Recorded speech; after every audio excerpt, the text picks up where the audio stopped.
Hi, welcome back to my channel. If today is your first time, you're welcome. You're warmly welcome. And if you're a returning viewer, thank you so much for always coming back to see our videos, commenting, sharing. God bless you. So in today's video, we are moving forward in our class. Yes. So this is GC Beading session 103, and we are continuing from where we left off in 102. Let's not forget the things you need for every successful beadwork. You first off need your fishing line. I use 0.3, and then your needles. I use this kind of needles, and I use the very small ones. The very small ones. Those are the ones I use. And then of course you are beading, so you need your beads. So we have this beautiful peach colored beads over here, and then Alright, so as I said in our previous videos, you first off need to cut off a sizable length of fishing line, the one you can easily use, and then you thread onto your needle. This is the needle. You thread onto it like this without doubling it. You just thread it onto it. Here you are. Then you go to your fabric. You first go through it like this. Oh, don't forget to make a knot at the end of your fishing line. I already made a knot. So you go through your outfit a couple of times to get a stronger knot from there. This way, then you can start your beadwork. So a recap on what we did in the previous video in beading session 102, we picked up the beads one by one. So this is your first bead.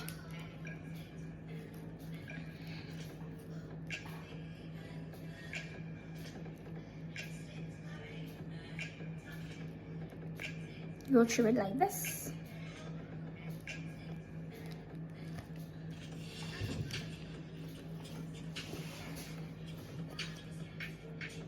So here, then you go to your next bead.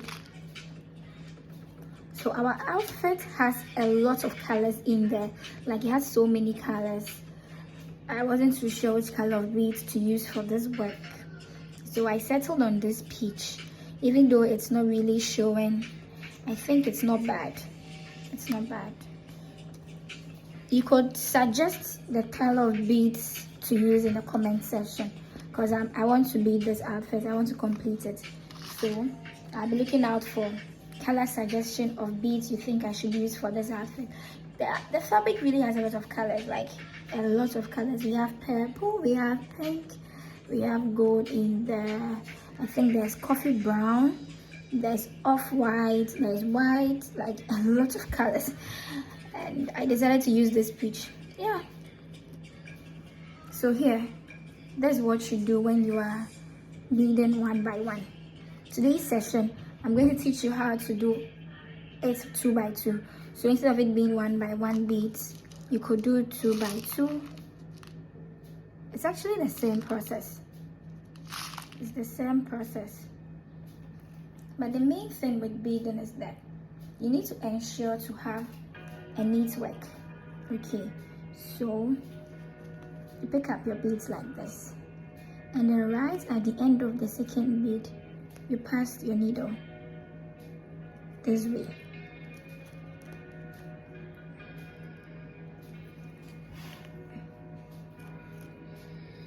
To avoid your fishing line from showing, you see, you can't see any part of my fishing line. Yes, so that is what ensures neat work when it comes to beading. Pick up your 2 beads.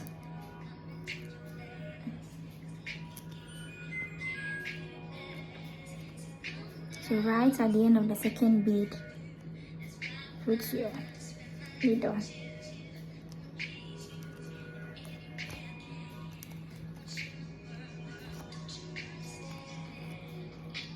So yeah, like this. You look at your spacing as well. Do you want a good amount of spacing there like this, or you want it very close? So we could do very, very close. So after you pass through and come forward, you can just move back like this.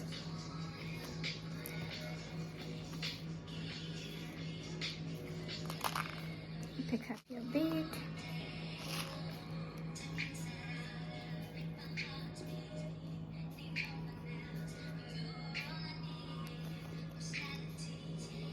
So you have something like this.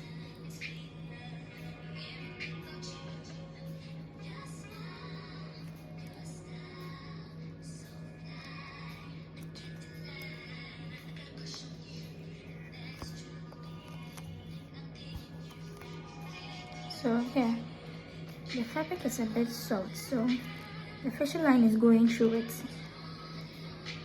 But if you want it very close, you could come back like this.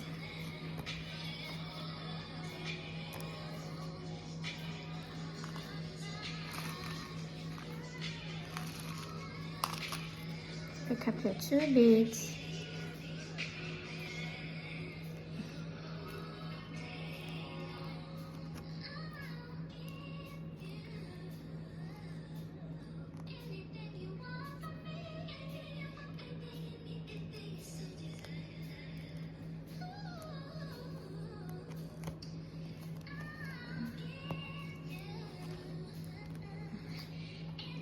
So yeah, that's how you do it. If you want them pretty close, if you want them very, very, very close, you know what to do. When you are going through, you go through a very short distance. So let's try it at a very short distance.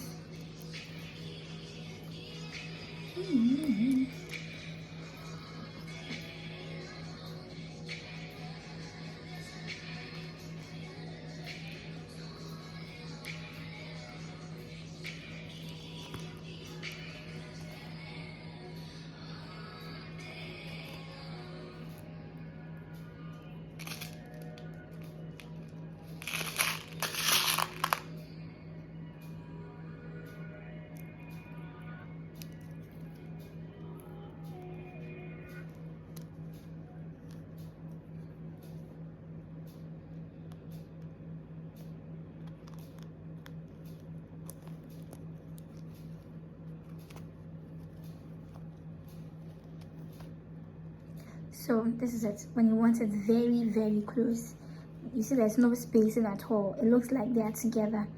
Yes. All these, your timing determines what you want, and also the amount of money your client is paying, or the number of beads you have.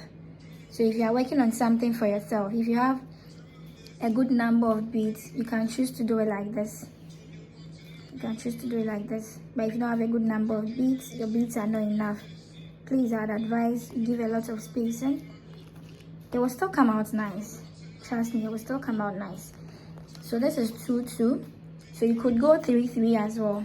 You could pick up 3 beads.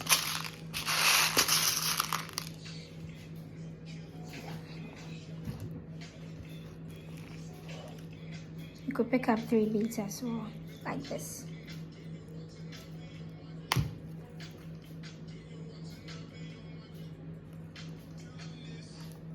So just as we did for the previous one, very little, you move forward very small, not too deep, not too deep. You move with your needle very small, not too deep. So the fabric is very soft. It's Kente. I don't know which kind of Kente this is, but it's very, very soft, very difficult to use.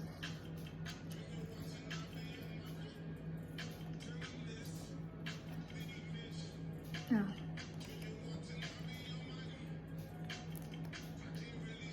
So that's basically it. You could go 4, 4, you could go 5, 5, but usually I advise to end at 3, 3, looking at the time you have on your hands and then the number of beads you have. You could do 3, 3 to be able to finish very fast. And also, please always ensure you put it at the end of the bead so that it will be straight like this, to avoid the beading from looking bulgy. I don't know why this. Alright, so the thread from the outfit wanted to worry me, but it's off now. So yes, I was saying that you should always try to put your needle right at the end to avoid the beads from being bulgy. Let me show you what I mean. So imagine this is it, and then you put your needle somewhere here. put your needle, pass your needle somewhere here. This is what you have. You see how it looks. That is why you need to always ensure that you put your needle right at the end of the bead. Someone might say this is also a style. Oh yes, you could choose to do it like that. That one, yeah, you're allowed to. You could choose to do it like that. But then again, what are you trying to achieve when you do it like that? That's a question you should ask yourself. What are you trying to achieve when you do it like that? Now look at this. So you see the difference? This is not Belgian out, but this is Belgian out. All right. So thank you so much for watching today's video. This is basically what we are learning for today. In our next session, we are going to learn how to add sequins to your beads. Yes, you're going to learn how to add sequins to your beads. So please stay with us and don't forget to like the video, subscribe, share with your friends and family who are also interested in learning how to do this craft. It's a very interesting craft and you would want to learn how to do it. If you're a fashion designer, you want to ask me questions, please, I'm always available. Leave them down there, leave them in the comment section. Yes, and anyone watching, please leave your questions, comments and suggestions in the comment section. Thank you so much.